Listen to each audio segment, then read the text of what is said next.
মহান আল্লাহ তার অপার অনুগ্রহে মানবজাতিকে সৃষ্টি করেছেন।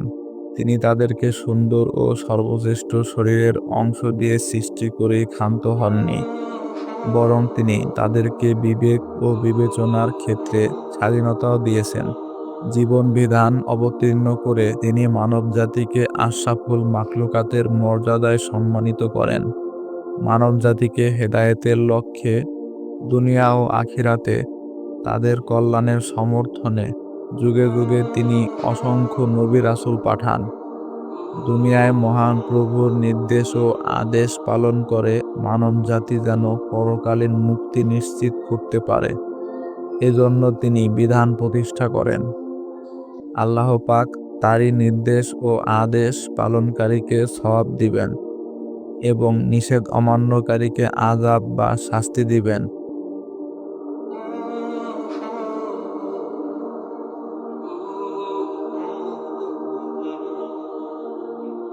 এ সকল নির্দেশনা তিনি পবিত্র কোরআন ও হাদিসে উল্লেখ করেন।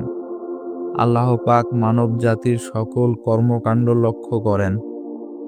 সবকিছুই তার নিয়ন্ত্রণে, তার ক্ষমতার অধীনে।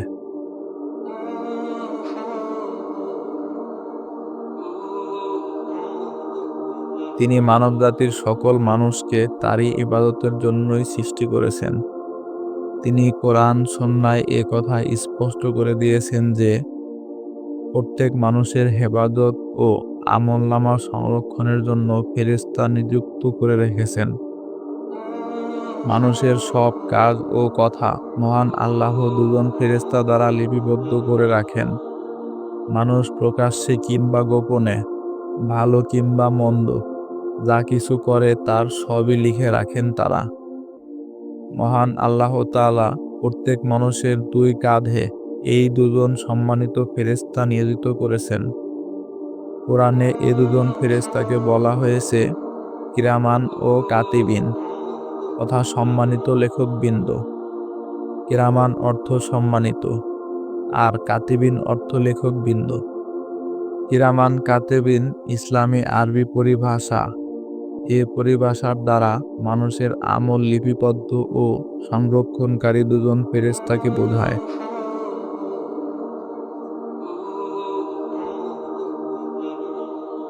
মহান আল্লাহ সকল মানুষের আমলনামার পাপ ও পুণ্য লিপিবদ্ধ করা এবং এগুলোকে সংরক্ষণ করার জন্য প্রত্যেকের দুই কাঁধে দুইজন সম্মানিত ফেরেশতা নিয়োজিত করেছেন।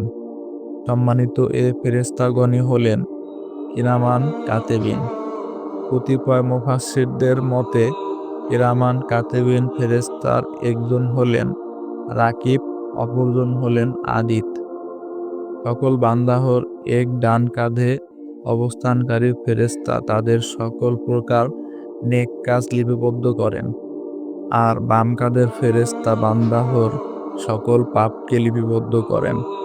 আল্লাহ পাক লিপিবদ্ধকারী দুজন ফেরেশতা ছাড়াও সকল ব্যক্তির জন্য আরো দুজন ফেরেশতা নিয়োজিত করেন। তারা উক্ত ব্যক্তির হেফাজতের জিম্মাদারি পালন করে। তাদের একজন বান্দার সামনে থাকে, অপরজন বান্দার পিছনে থাকে। আমলনামা লিপিবদ্ধকারী দুজন বান্দাহর নিরাপত্তায় নিয়োজিত দুজন মিলে মোট চারজন ফেরেশতা দিন ও রাতে পর্যায়ক্রমে আগমন ও প্রস্থান করেন। মহান আল্লাহর নির্দেশনায় এ চারজন জিম্মাদারের মাধ্যমে সুনিপুণভাবে সম্পাদিত হয়। পবিত্র কোরআন ও সুন্নাহয় তাদের পরিচয় ও দায়িত্ব সম্পর্কে বিশদ বর্ণনা করা হয়েছে। পবিত্র কোরআন মাজিদে মহান আল্লাহ পাক বলেন, যখন দুজন ফেরেশতা ডানে ও বামে বসে তার আমলনামা লিপিবদ্ধ করে, সে যে কথাই উচ্চারণ করে তা গ্রহণ করার জন্য তার কাছে সদা প্রস্তুত প্রহরী রয়েছে। তিনি আরো বলেন, প্রত্যেক মানুষের জন্য তার সামনে ও পিছনে পরপর আগত পাহারাদার ফেরেশতারা রয়েছে, যারা তাকে হেফাজত করে আল্লাহর হুকুমে। যে ফেরেশতা ডানে অবস্থান করেন তিনি মানুষের সওয়াব লিখেন, আর যে বামে অবস্থান করেন তিনি পাপ লিখেন।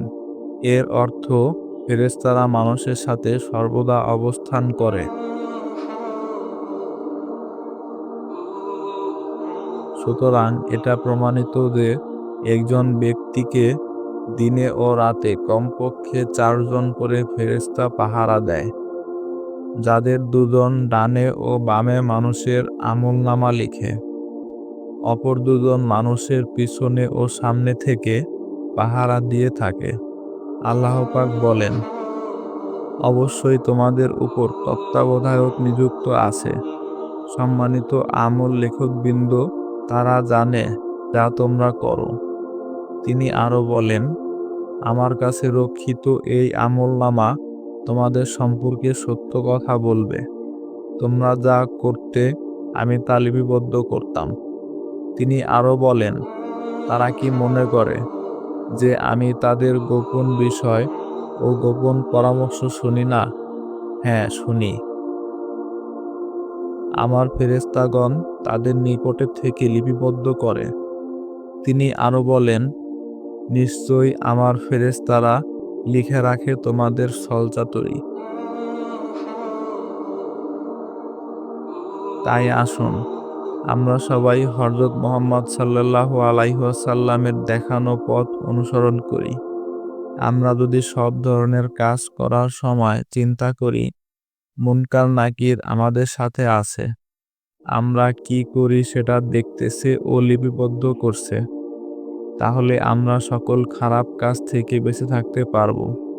মহান আল্লাহ তাআলা আমাদের সকল খারাপ কাজ থেকে বেঁচে থাকার তৌফিক দান করুক। আমিন।